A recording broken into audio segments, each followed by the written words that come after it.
Dollar. A symbol of the power of one of the largest economies on the planet. Global reserve currency. The demand for dollars in the world continues to grow, despite the measures taken by individual countries to abandon the US currency. Banknotes issued by the Federal Reserve System have long attracted researchers who are discovering new facts that indicate the presence of strange symbols on them. Who and why placed these symbols on banknotes? Why are the banks, that are part of the Fed, superior to many large states in terms of influence? How did the USA manage to make the whole world dance to its tune and buy the dollar that is even unbacked now? And how did a group of super-rich people manage to beat for themselves the exclusive right to print dollars by getting money out of thin air? Today we will shed some light on the mysteries of the US currency. We will talk about the Federal Reserve System and reverse the course of history to see who and how made the dollar the world's #1 currency. Get ready to see a lot of money, lots of money. We're starting. Muammar Gaddafi dreamed that his country would refuse to pay in dollars when selling Libyan oil. In 2010, he announced a transition to the so-called gold dinar, a local currency backed by the precious metal. The United States wasn't happy because the refusal of oil-producing countries from the dollar could provoke a domino effect, where, following Libya, other states would begin to use their domestic currencies for settlements. Losing world domination wasn't part of the plans of the American ruling elite. The gold peg gave the dinar a competitive advantage, and when Gaddafi directly called on other Muslim countries to abandon green bills, the patience of the American elites ran out. Not much time passed and Muammar Gaddafi was deposed by militants who introduced themselves as the Libyan people. In fact, this happened with the active participation of the United States and NATO countries. The Americans then motivated the invasion of the state's territory by the need to save the Libyan people from Gaddafi. The leader, who was called a tyrant by the Americans, was killed, and the country descended into terrible poverty, even by African standards, while the US hegemony continued. You can see more about this in our video. Check the link in the description. Now, we will tell you how the United States gained dominance in the financial sphere, and this story will change forever your idea of how transnational payment relations work in reality today. So, how did the American financial system manage to subdue all the others? The dollar received its unique status during the Second World War. Due to its geographical position, the United States was the least affected state during the fighting. It could be said that the war almost didn't touch them. At that time, the economies of European countries were falling apart along with the destruction of cities, and their financial systems collapsed. What was needed was a stable currency to which all others could be pegged. It was then that the world looked at the states as a source of calm.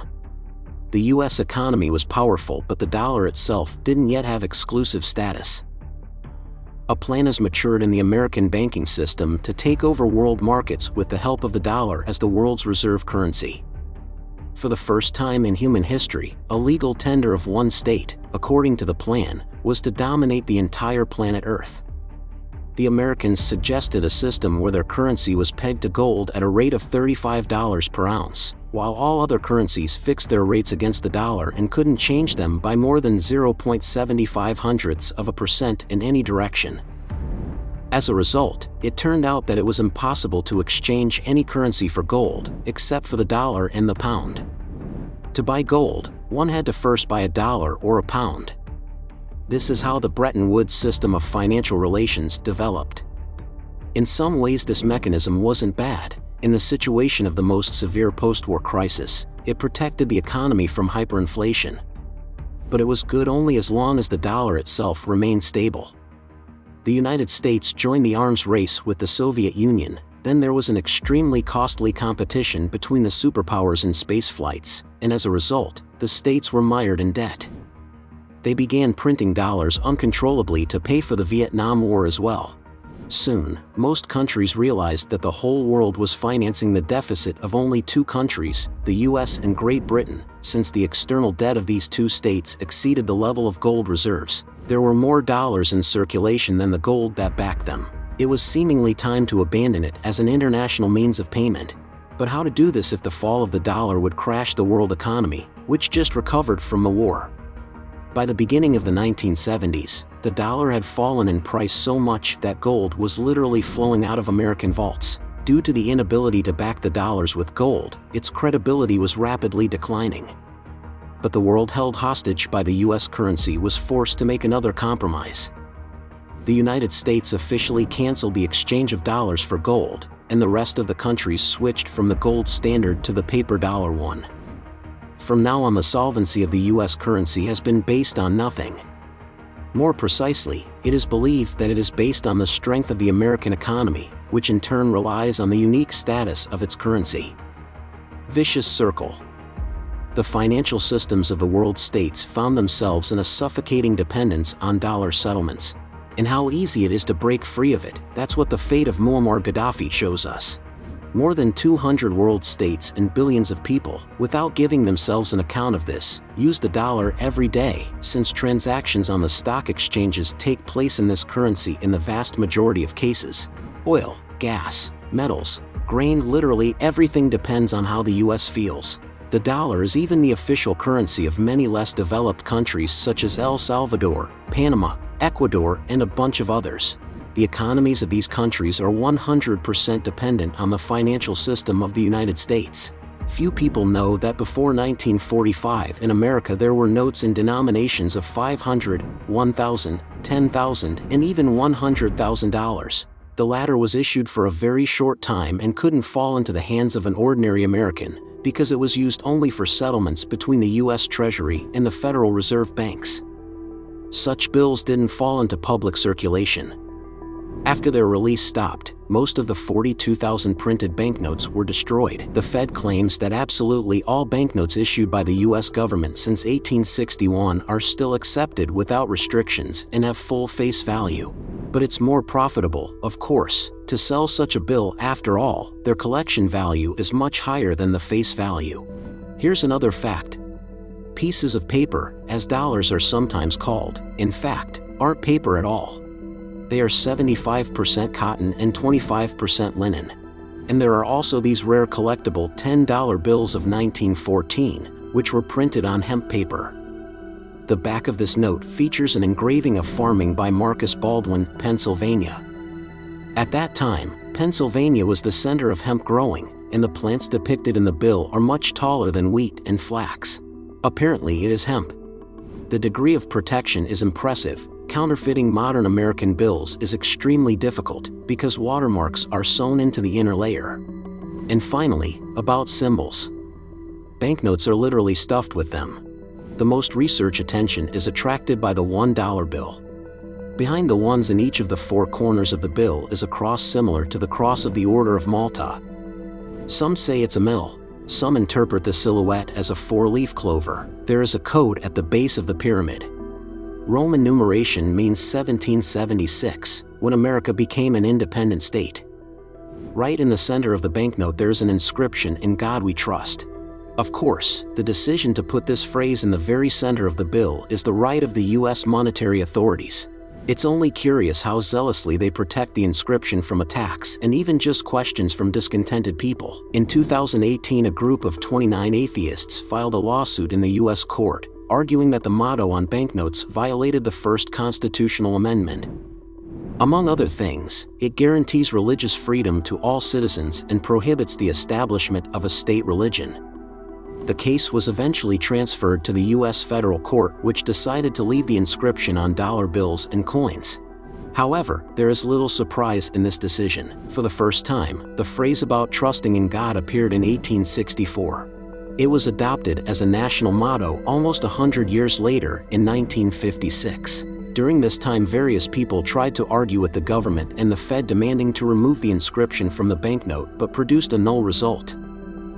The largest number of questions is raised by the pyramid with the all-seeing eye shining above it. The image either symbolizes a God-keeping order in the state, or means the supervision of the powers that be over ordinary people who, using the dollar, support the banks of the Federal Reserve System. A popular version is that the eye in the triangle is a Masonic symbol called the Radiant Delta, which personifies God, the great architect of the universe. The pyramid itself can also be related to Masons and symbolize the system of knowledge and the level of dedication of the participants. The higher to the top, the greater is the truth to be revealed to the initiate. But even if we assume that the mysterious eye on bills is still a symbol of God, then what about the fact that there is the number 13 presented literally everywhere, and which, to put it mildly, has nothing to do with God. An eagle with a shield holds 13 arrows in one paw.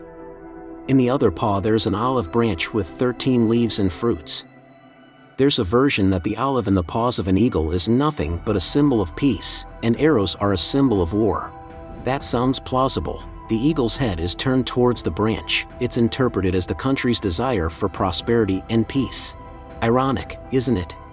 The shield has 13 horizontal and 13 vertical stripes. Directly above the eagle's head there are 13 stars. The pyramid has 13 levels of bricks, and the two phrases on top, above the eagle and above the pyramid, consist of 13 letters. The US authorities are justified by the fact that the number symbolizes 13 former colonies from which the states was once formed. Two triangles form an anagram of Mason. And this is, perhaps, hard to explain by coincidence. Strange phrases, which mean he approves the undertaking, new order for the ages, and out of many, one in translation, are too mysterious and abstract for someone to give them an unambiguous interpretation. It's officially believed that those who wrote them many years ago on the dollar didn't mean the world domination of the United States, but described the internal structure of the state at the time of its creation. There are other mysterious symbols as well. In the upper right corner, someone sees an owl.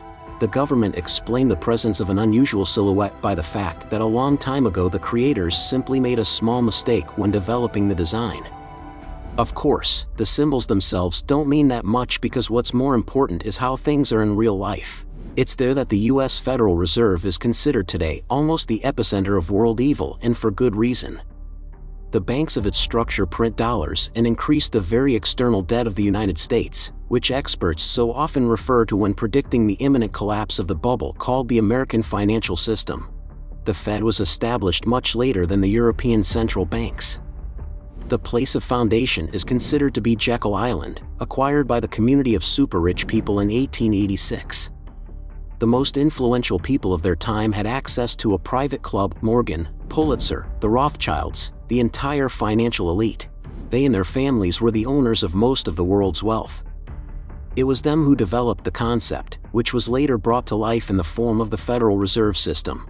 A distinctive feature of the Fed is the execution of the functions of a central bank, although its owner is not the state but individuals, and the head of the Fed is unaccountable to voters. In fact, it's a joint stock company, the shares of which have a special status. In theory, the state controls the activities of the Fed by assigning governors. However, there have always been many questions about how exactly these assignments are implemented. Will the people in whose hands the printing press is obey someone from the outside? Even if this someone is the President of the United States of America. The clans have passed through the centuries, their experience and money are huge, and any president leaves after one or more terms, forever dissolving into the abyss of history. No one knows how long the US hegemony will last. Nothing in this world lasts forever, and some people have been predicting the collapse of the American means of payment for decades in a row. But it's too soon to celebrate because the wreckage of America's financial system, with a probability close to 100%, will bury all the financial institutions in the world and affect the lives of all people wherever they are. Well, on the other hand, it may be good that there's such a stable currency as the dollar, in which it's convenient to convert everything as in a universal equivalent. And let everything go as it goes. Let's discuss it in the comments. Thank you for watching, and see you in the next episodes on our channel.